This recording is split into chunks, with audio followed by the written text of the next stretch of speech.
Malayo pa ang birthday celebrant nitong si Beyonce pero ang dami ng issue.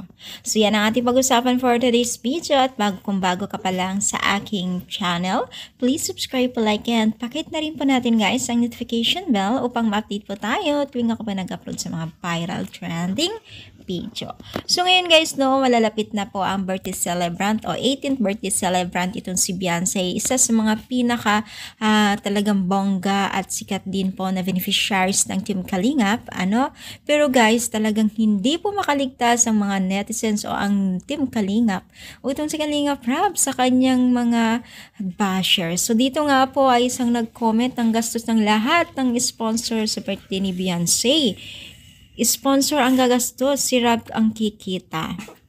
So talagang marami pa rin talagang bitter at basher po na tumitir talaga kaya Kalingap Rab, no? So alam naman natin guys na talagang malaki rin po ang gastos ni Kalingap Rab sa pabahay po ni Beyonce. So kung ano ngayon kung kikita itong si Kalingap Rab sa mga video niya pagdating kay Beyonce, alam naman natin na hindi rin biro po ang gastos ng Team Kalingap kay Beyonce, especially po sa kanyang bahay.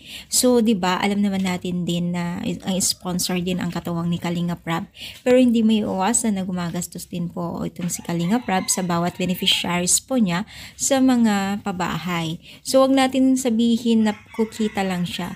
So maganda nga yun kung babalik ang kanyang gastos, 'di ba? Na-bless na 'yon, no? So doon na lang yung paraan para magkaroon din po sila ng pondo sa susunod pa pong matulungan ng Team Kalingap. Kaya don't worry or wag tayong mambas po sa kanila dahil napakaganda naman po kasi ang kanilang content, no? Yun nga lang, maraming bitter.